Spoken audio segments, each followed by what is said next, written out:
Hello students, welcome back. Let us continue our lecture on pair of straight lines. So this is our third lecture.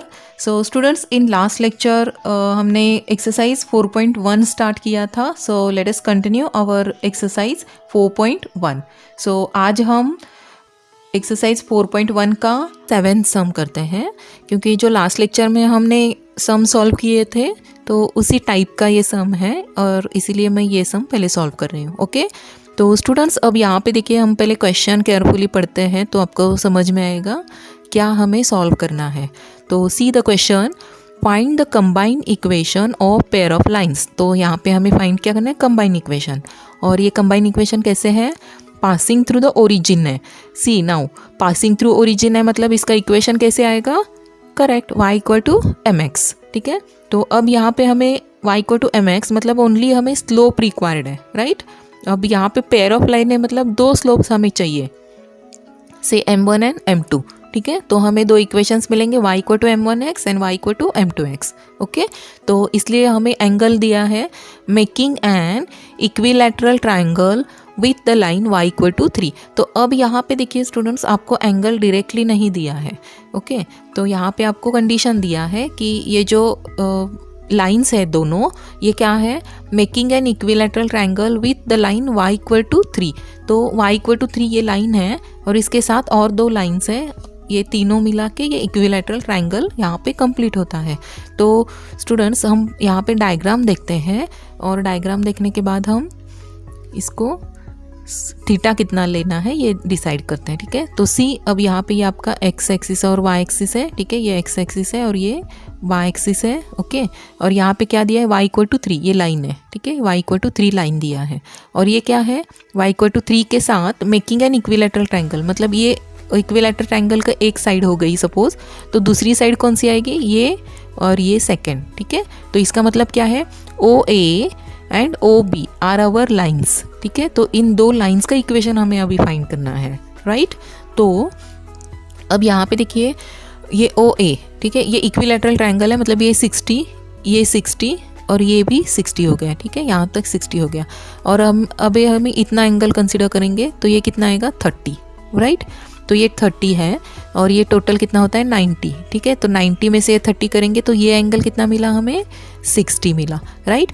तो last year आप लोगों को theta अगर पता है तो स्लोप कैसे फाइंड करते थे, correct, y equal to m is equal to tan theta. ठीक है, तो यहाँ पे हमें अब ये लाइन कंसिडर करो OA. ठीक है, तो OA के लिए थीटा कितना आया है, 60 डिग्री. ठीक है, तो हम OA का स्लोप फाइंड कर सकते हैं tan 60 डिग्री से, राइट. तो स्टूडेंट्स अब यहाँ पे ऑलवेज रिमेंबर, जो थीटा हम यहाँ पे लेते हैं वो with respect to positive x axis हमें लेना होता है. ठीक है, तो इसलिए हमें ये 60 मिला. ठीक है, अब सेकेंड लाइन क्या है, ये OB. ठीक है, OB हमारी सेकेंड लाइन है. अब इसका भी एंगल हमें क्या करना है, with respect to x axis लेना है और इसीलिए ये एंगल हमें यहाँ तक कंसिडर करना है. ठीक है, तो ये क्या आएगा, 120, राइट. तो ये 120 है. 120 कैसे आया, देखो ये इक्विलैटरल ट्रायंगल है. ठीक है, ये 60 है और ये भी 60 है, तो ये टोटल क्या आएगा, 120. ठीक है, तो for line OA theta is 60 degree and for line OB theta is 120 degree. ठीक है, तो इससे हमें क्या मिलेंगे, स्लोप मिलेगा और ओरिजिन से पास हो रहे हैं ये दोनों भी लाइन, इसलिए y equal to mx use करके हम दोनों लाइन का इक्वेशन फाइंड करेंगे. ठीक है, और फिर उसका कंबाइन इक्वेशन लेंगे. So therefore, let OA and OB be the lines passing through the origin and making an equilateral triangle with the line y equal to 3. So students, ये सिर्फ यहाँ पे OA and OB ये line हमने consider किया है, इतना ही लिखा है. ये बाकी स्टेटमेंट हमने क्वेश्चन से ही कॉपी किया है. ठीक है, तो अब हम क्या करते हैं, ये एंगल क्या है दोनों के लिए वो लिखते हैं. सो OA का एंगल कितना है, 60 डिग्री एंड OB का 120 डिग्री. ठीक है, ये कैसे आया तो हमने जस्ट देख लिया है. ठीक है, तो आपको बस ये डायरेक्टली लिखना है ऐसे कि OA and OB make an angle of 60 degree and 120 degree with the positive x axis. Okay, so from this now we can find the slope. ठीक है, तो OA का स्लोप और OB का स्लोप हमें फाइंड करना है. तो फर्स्ट हम OA का स्लोप फाइंड करते हैं. So therefore slope of OA is equal to tan 60. ठीक है, m equal to tan theta है, तो OA के लिए थीटा है 60 और इसलिए ये क्या आएगा, √3 आएगा. ठीक है, अब हम स्लोप ऑफ बी फाइंड करते हैं। तो 120 को हमें क्या करना पड़ेगा, ऐसे लिखना है 180 माइनस 60, ठीक है। तो ये स्लोप ऑफ ओ बी क्या आएगा, tan 120, और 120 को हमने लिखा है 180 माइनस 60, ठीक है। अब हमने लास्ट ईयर देखा है, ठीक है, इस पे हमें पहले फोकस करना है। 180 मतलब with respect to x axis है, तो ये ट्रिग्नोमेट्रिक फंक्शन चेंज नहीं होगा, राइट। तो ये tan 60 आएगा, ठीक है। अब हमें इसका साइन चेक करना है। तो 180 माइनस 60 कौन से क्वाड्रेंट में जाएगा, ये करेक्ट सेकेंड में। तो सेकेंड में tan क्या होता है, करेक्ट नेगेटिव। तो ये क्या आएगा, माइनस tan 60, और माइनस tan 60 कितना है, √3, तो ये क्या आएगा, माइनस √3। ओके स्टूडेंट्स, तो अब हमने इसका स्लोप फाइंड किया है। अब हमें क्या करना है, दोनों का इक्वेशन फाइंड करना है, ठीक है। तो सी यहाँ पे their equations are y equal to √3x, ठीक है। पहले का स्लोप था, ओ ए का स्लोप था √3 और इसका क्या है, माइनस √3। तो इसको सिंप्लीफाई करते हैं, u equal to 0 and v equal to 0 के फॉर्म में। तो ये क्या आएगा, √3x minus y equal to 0 and √3x plus y equal to 0, ठीक है। तो ये आपके क्या हो गए, सेपरेट इक्वेशन। तो अब इसका कंबाइन इक्वेशन आपको फाइंड करना है। तो कंबाइन इक्वेशन क्या आएगा, u into v equal to 0। तो अब इसको ये करो, सिंप्लीफाई करो। अगर आप इसे देखोगे तो ये a plus B A minus B के फॉर्म में, तो डायरेक्टली आप लोग इसको 3x² प्लस माइनस y² लिख सकते हो, ठीक है। हम डायरेक्टली फॉर्मूला अप्लाई करके ये, तो this is our required combine equation. Okay, now let's solve question number 4, ठीक है। तो क्वेश्चन नंबर 4 में क्या करना है, आपको k फाइंड करना है। ओके, सेकेंड कर रहे हैं हम क्वेश्चन नंबर 4 का। Slopes of the lines represented by this differ by 4। इसका मतलब आपको क्या है, इसमें दो जो लाइन्स हैं, ठीक है, इसका स्लोप सपोज हमने m1 m2 कंसिडर किया है, तो इसका डिफरेंस डिफर बाय 4 है, मतलब ये दोनों का डिफरेंस 4 आपको दिया है, राइट स्टूडेंट। तो जैसे हमने क्वेश्चन नंबर 3 में फर्स्ट 3 सम सॉल्व किए थे, तो स्टार्टिंग के स्टेप्स हमें सेम सॉल्व करना है। मतलब क्या करना है, इसको स्टैंडर्ड इक्वेशन के साथ कंपेयर करना है, ax² plus 2hxy plus by² equal to 0 के साथ, और फिर उससे हमें m1 प्लस m2 और m1 m2 फाइंड करना है। तो क्वेश्चन नंबर 4 में जो भी सम्स है, इसके लिए आप लोगों को m1 प्लस m2 और m1 m2 फाइंड करना है। यहाँ तक के स्टेप कॉमन है, ठीक है। तो चलो हम उतना पार्ट पहले कंप्लीट करते हैं। तो कंपेयर किया हमने इसके साथ, तो हमें a 3 मिला, 2h is equal to k, b equal to -1, और suppose m1 and m2 are the slope of the lines, then m1 plus m2 क्या आएगा, -2h अपॉन b, ठीक है। तो ये हमें मिला k, और m1 m2 क्या होता है, a अपॉन b, ठीक है। तो ये आएगा -3। तो यहाँ तक आपको सेम स्टेप्स फॉलो करना है, and then check the condition क्या दिया है, ठीक है। बाकी सम के लिए सिर्फ ये कंडीशन डिफरेंट दिया है, बाकी यहाँ तक आपको सेम पार्ट सॉल्व करना है, ठीक है। तो अब यहाँ पे कंडीशन क्या है, डिफर बाय 4, मतलब m1 माइनस m2 इनका डिफरेंस आपको 4 दिया है, ठीक है। तो इसलिए हम क्या करेंगे, इसका m1 माइनस m2 का स्क्वायर कंसिडर करते हैं, ठीक है। तो m1 माइनस m2 का स्क्वायर लेते हैं, तो ये क्या आएगा, देखिए m1 square minus m1 m2 plus m2 square, ठीक है, ये इसका स्क्वायर है। तो इसमें मैं क्या करती हूँ, प्लस 2m1 m2 और माइनस 2m1 m2 करती हूँ, ठीक है। और अब क्या करेंगे हम, ये जो प्लस वाली टर्म है, ये इसको यहाँ पे शिफ्ट करते हैं, ठीक है, रीअरेंज करते हैं, और ये माइनस 2m1 m2 को यहाँ पे लाते हैं। तो आपको फर्स्ट 3 टर्म्स क्या मिलेंगे अभी, m1 square plus 2m1 m2 plus m2 square minus m1 m2 minus 2m1 m2 minus 2m1 m2, ठीक है। तो अब यहाँ पे देखिए फर्स्ट 3 टर्म क्या है, फिर m1 plus m2 whole square है, राइट। और ये क्या आएगा, minus minus minus 4m1 m2 आएगा, राइट।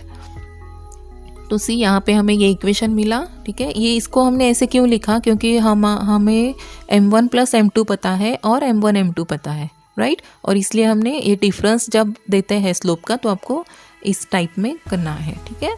तो बस अभी आपको क्या करना है, इसमें m1 प्लस m2 हमने जो फाइंड किया है और m1 m2 जो फाइंड किया है वो सब्स्टिट्यूट करना है, ठीक है। तो आपको ये स्क्वायर मिल जाएगा, ठीक है। तो चलो हम सब्स्टिट्यूट करते हैं। तो ये k है, तो ये k स्क्वायर हो गया, माइनस 4m1 m2 है -3, तो ये k स्क्वायर प्लस 12 हो गया, ठीक है। तो ये आपका k स्क्वायर प्लस 12 है, ठीक है। तो अब यहाँ पे हमें ये डिफरेंस कितना दिया है, 4 दिया है, राइट। तो हम इसमें ये 4 सब्स्टिट्यूट करेंगे, ठीक है। तो ये क्या आएगा, फिर m1 m2 स्क्वायर क्या आएगा, 16 आएगा, ठीक है। ये जो ब्रैकेट वाली टर्म है, डिफरेंस कितना है, 4 है, तो 4 का स्क्वायर क्या आएगा, 16, ठीक है। तो बस अब ये क्या आएगा, 16 हम यहाँ पे सब्स्टिट्यूट करते हैं, तो सिंप्लीफाई करो, आपको k मिल जाएगा, ठीक है। तो k स्क्वायर प्लस 12 इज 16 और k क्या आएगा, k स्क्वायर आएगा 4, ठीक है। तो k आएगा प्लस माइनस 2, तो यहाँ पे हमें वैल्यू ऑफ k मिला, k इक्वल टू 2 और k इक्वल टू -2, ओके। तो सी स्टूडेंट, अब नेक्स्ट सम देखते हैं। First, sum of the slopes of the lines represented by x square plus k xy minus 3y square equal to 0 is twice their product, ठीक है।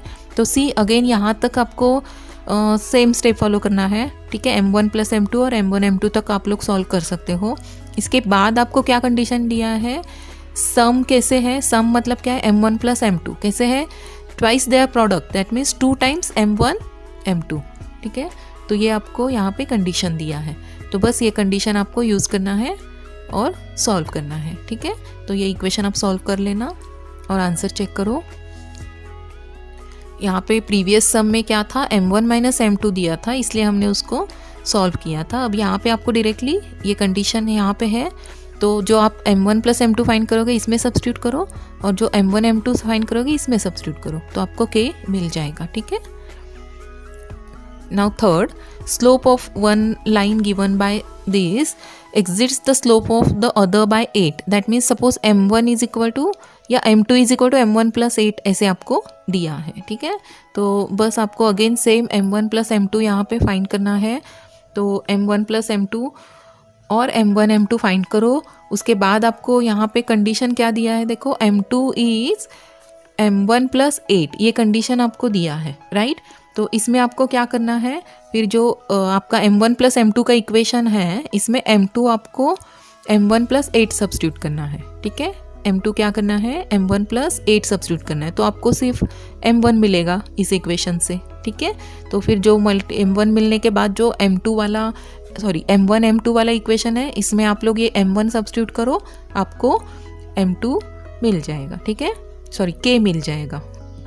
Now see student, next question is 8th sum कर रहे हैं हम यहाँ पे।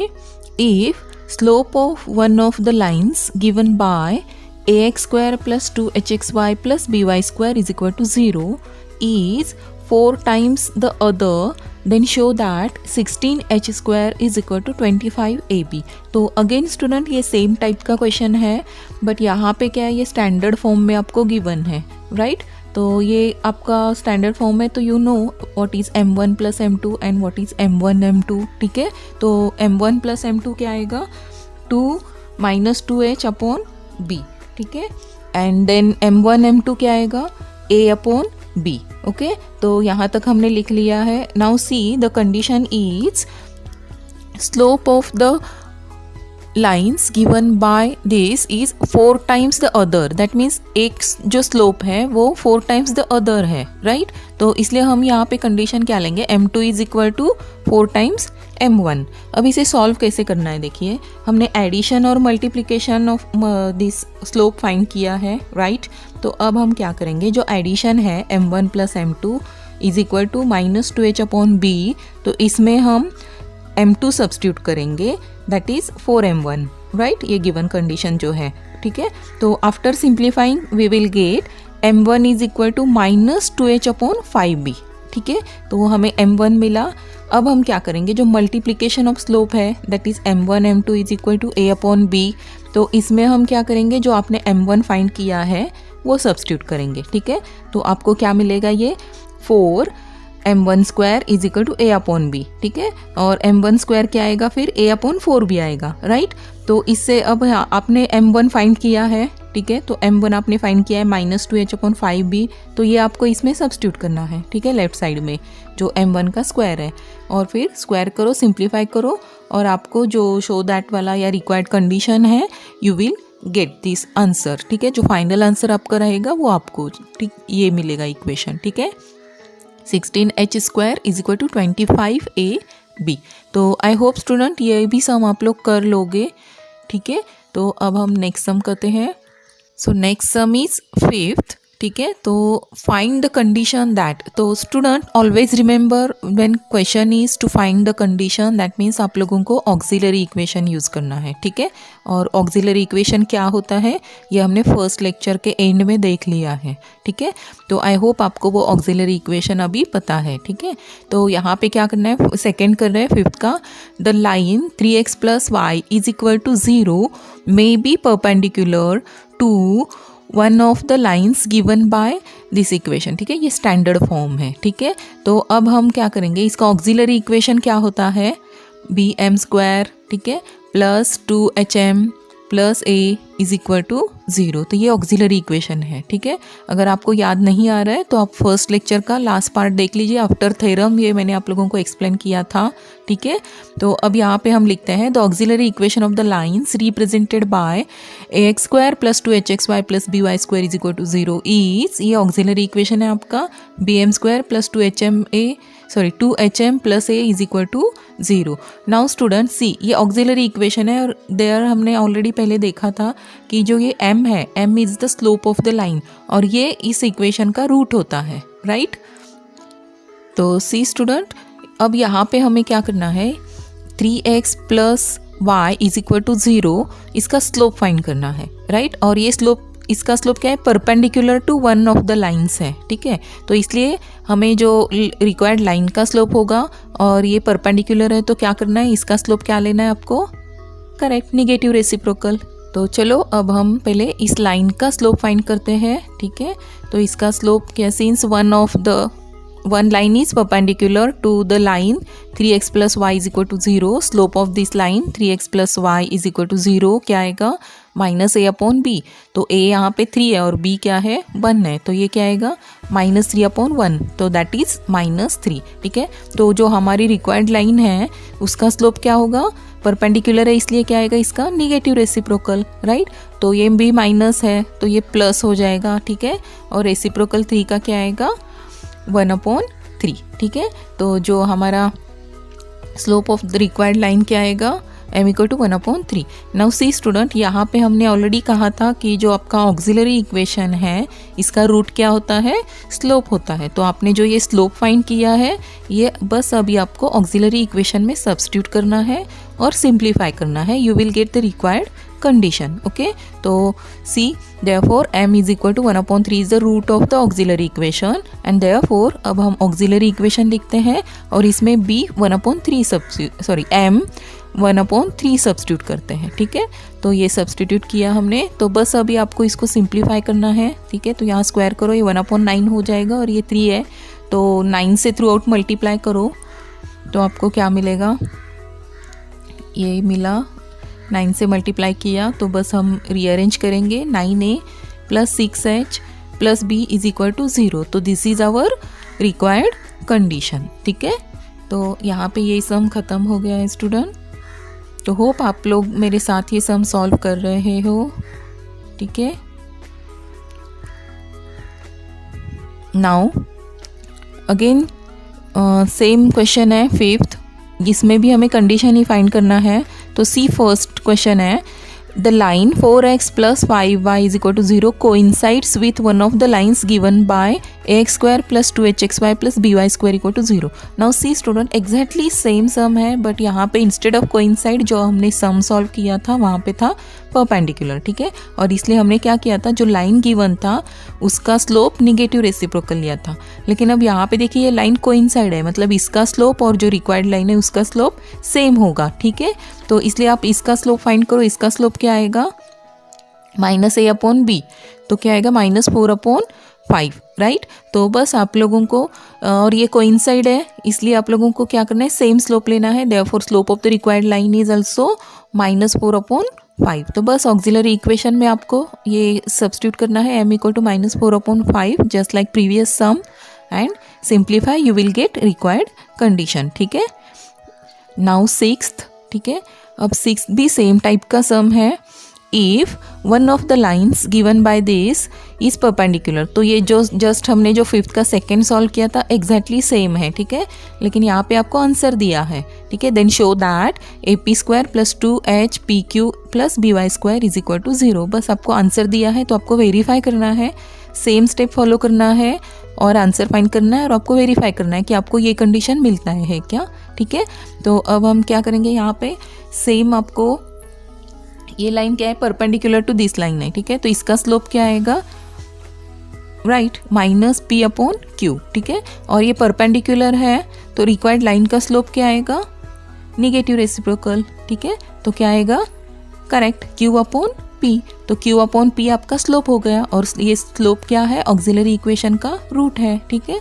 तो again write down auxiliary equation और इसमें आप लोगों को स्लोप क्या सब्स्टिट्यूट करना है, Q अपॉन P, ठीक है। तो सी यहाँ पे Q अपॉन P सब्स्टिट्यूट किया है। तो बस ये एग्जैक्टली सेम स्टेप जो हमने अभी सम सॉल्व किया है फिफ्थ का सेकेंड, सेम स्टेप्स फॉलो करो। यहाँ पे इंस्टेड ऑफ नंबर्स ये लेटर्स दिया है P और Q, ठीक है। तो आपको क्या करना है, P स्क्वायर आएगा ना, यहाँ पे ऑक्सिलरी इक्वेशन में सब्स्टिट्यूट करोगे स्लोप तो P स्क्वायर से थ्रू आउट मल्टीप्लाई करो, you will get this equation, ठीक है। तो स्टूडेंट्स आई होप ये सम आप लोग कंप्लीट करोगे क्योंकि सेम स्टेप्स हैं हमें फॉलो करना है, सिर्फ नंबर्स या लाइन चेंज हो गए हैं। Now our next sum is ninth sum. If one of the lines given by ax square plus 2hxy plus by square is equal to 0 bisects an angle between the coordinate axes, then show that a plus b square is equal to 4h square. So students again this is same kind of question, but यहाँ पे आप लोगों को क्या किया है, angle दिया है, ठीक है। तो प्रीवियस क्वेश्चन में आप लोगों को स्लोप फाइंड करने के लिए क्या दिया था, पैरेलल लाइन या परपेंडिकुलर लाइन दिया था, ठीक है। इससे हम स्लोप फाइंड करते थे और जो ऑक्सिलरी इक्वेशन है इसमें हम सब्स्टिट्यूट करते थे, ठीक है। तो अब यहाँ पे क्या करना है, बस आपको ये एंगल दिया है, लेकिन हमें पता है how to find the slope when angle is given to you. कैसे फाइंड करोगे, correct, m is equal to tan theta से। तो बस आप लोगों को अब यहाँ पे थीटा क्या है ये पहले फाइंड आउट करना है, ठीक है। तो लेकिन थीटा के लिए कंडीशन क्या दिया है, अब इसमें दो लाइंस है, इसमें से वन ऑफ द लाइन, तो इसमें से एक लाइन ऐसी है कि जो बाइसेक्ट करती है कोऑर्डिनेट एक्सिस को, ठीक है। तो इसलिए हमें एंगल फाइंड करना है। तो स्टूडेंट्स पहले हम एंगल क्या है ये फाइंड करते हैं, ठीक है। तो बिफोर दैट जस्ट ये लिखते हैं हम, auxiliary equation of the line ax square plus 2hxy plus by square equal to 0 is, इसका ऑक्सिलरी इक्वेशन ये है, ठीक है। तो अब हम क्या करते हैं, एंगल क्या है ये फाइंड करते हैं। तो आपके कंसेप्ट क्लियर होने के लिए मैं यहाँ पे एक डायग्राम ड्रॉ करती हूँ। तो सी स्टूडेंट्स, मैंने ये रफ डायग्राम यहाँ पे ड्रॉ किया है, तो इफ़ यू वांट आप भी ड्रॉ कर सकते हो। अब यहाँ पे क्या है, one of the lines given by this equation, ठीक है। तो इसमें से जो दो लाइन्स है, इसमें एक लाइन ऐसी है वो कोऑर्डिनेट एक्सिस को बाइसेक्ट करती है, ठीक है। तो सपोज ये आपका वाई एक्सिस, ये एक्स एक्सिस है और ये सपोज हमारी लाइन है, ठीक है। Suppose this is our line. तो ये लाइन, इसका एंगल हम कैसे मेजर करते हैं, करेक्ट, एक्स एक्सिस से with respect to x axis हम मेजर करते हैं। अब ये इस कोऑर्डिनेट एक्सिस को बाइसेक्ट करती है, मतलब ये एंगल क्या आएगा, करेक्ट, 45, ठीक है। तो ये अगर हमारी लाइन है तो ये क्या एंगल क्या आएगा, 45, ठीक है। और एक पॉसिबिलिटी है कि ये दूसरी ये लाइन हमारी ये भी हो सकती है, जो दो लाइन से इसमें से ये भी हो सकती है, राइट। और ये भी क्या करती है, कोऑर्डिनेट एक्सिस को बाइसेक्ट करती है, ठीक है। तो इसलिए यहाँ पे क्या करना है, अगेन हमें एंगल देखना है, अभी इस लाइन का एंगल देखना है। और हमें पता है स्टूडेंट्स, जो एंगल थीटा होता है वो क्या होता है, with respect to x axis होता है, राइट। तो इसलिए हमें क्या करना है, ये एंगल पूरा कंसीडर करना है फॉर दिस लाइन, ओके। तो अब अगेन देखिए, ये बाइसेक्ट करता है, मतलब ये क्या हो गया 45, ठीक है। और ये कितना है 90, तो क्या हो गया टोटल, करेक्ट 135। तो जो पॉसिबिलिटी है एंगल्स की वो क्या है, और 45 डिग्री और 135 डिग्री, ठीक है। तो अब ये दोनों के लिए हमें क्या करना है, स्लोप फाइंड करना है, ठीक है स्टूडेंट्स। आई होप आप लोगों को ये समझ में आ गया है। तो अब हम क्या करते हैं, इसका एंगल लिखते हैं। Since one of the line bisects an angle between coordinate axes, then the line makes an angle of 45 degree or 135 degree with the positive direction of x axis, ठीक है। तो इसलिए इसका स्लोप क्या आएगा, m इक्वल टू tan 45 और tan 135, ठीक है। तो इसलिए अब हम क्या करेंगे, दोनों भी स्लोप यहाँ पे फाइंड करेंगे। ओके स्टूडेंट्स, तो चलो पहले हम tan 45 का फाइंड करते हैं। तो m is equal to tan 45 होता है 1, तो हमें फर्स्ट स्लोप मिला 1। अब नेक्स्ट हम 135 के लिए फाइंड करते हैं। 135 को हमें क्या करना पड़ेगा, 180 माइनस 45 ऐसे लिखना पड़ेगा, ठीक है। तो ये हमने लिखा है। अब यहाँ पे हमें क्या करना है, 180 पे फोकस करना है, राइट। लास्ट ईयर का ट्रिग्नोमेट्री अप्लाई करो स्टूडेंट्स। तो ये 180 है, तो ये एंगल सेम रहेगा, चेंज नहीं होगा, तो ये आएगा tan 45, ठीक है। अब हमें tan 45 का साइन चेक करना है। तो साइन चेक करने के लिए अगेन हमें क्या करना है, ये 180 माइनस 45 मीन्स कौन सा क्वाड्रेंट आएगा, करेक्ट, सेकेंड आएगा। और सेकेंड क्वाड्रेंट में tan क्या होता है, पॉजिटिव होता है या निगेटिव होता है, करेक्ट, निगेटिव होता है। तो ये क्या आएगा, tan of 180 minus 45 is minus of tan 45, ठीक है। और अगेन सी स्टूडेंट, ये tan 45 1 है, तो ये -1 आ गया, ठीक है। तो tan ऑफ 135 कितना आएगा, -1। तो नाउ अब जो स्लोप हमारा है वो 1 हो सकता है और -1 हो सकता है। So therefore m is equal to +-1 is the root of the auxiliary equation, ठीक है। तो ये रूट है, इसलिए हम ये ऑक्सिलरी इक्वेशन में ये m सब्स्टिट्यूट करेंगे +-1 just like previous examples, okay, और सिंप्लीफाई करेंगे, ठीक है। तो आफ्टर सिंप्लीफाइंग हमें क्या मिलेगा, देखिए ये मिला हमें a + b equal to -+2h, okay. तो सी स्टूडेंट्स, यहाँ पे आप लोगों को कंडीशन दिया है, ठीक है। वो कंडीशन क्या है, तो अगर आप इसको स्क्वायर करोगे, स्क्वायरिंग ऑन बोथ साइड करोगे, तो जो रिक्वायर्ड कंडीशन प्रूव करने के लिए कहा है ये प्रूव हो जाएगा, ठीक है। तो इसलिए हम स्क्वायरिंग ऑन बोथ साइड करेंगे फॉर दिस इक्वेशन, और then we will get a + b whole square is equal to 4h² and this is the required condition, ठीक है। तो सी स्टूडेंट, इस क्वेश्चन में आप लोगों को ये कंडीशन दिया था और इसलिए हमें ये स्टेप इंक्रीज करना पड़ा, नहीं तो यहाँ तक अगर हम सॉल्व करते तो भी राइट होता आपका आंसर, ठीक है। लेकिन जब क्वेश्चन शो दैट या प्रूव दैट वाला होता है, तो जिस फॉर्म में आपको प्रूव करना होता है इसी फॉर्म में आपको प्रूव करना है, ठीक है। तो ये हमारा 9th सम भी कंप्लीट हो गया। तो आई थिंक अभी हमारा ये एक्सरसाइज ही ख़त्म हो गया है 4.1। तो आई होप स्टूडेंट्स आज के जो सम हमने किए हैं ये सब आपको समझ में आ गए हैं, और अब आप जो मैंने आप लोगों को रिमेनिंग सम कैसे करना है वो एक्सप्लेन किया है, तो ये सम अभी आपको कंप्लीट करना है। तो in next lecture we are going to discuss our second important theorem from this chapter, so don't forget to watch that lecture, and before that students please complete this exercise 4.1. okay students, so bye, take care.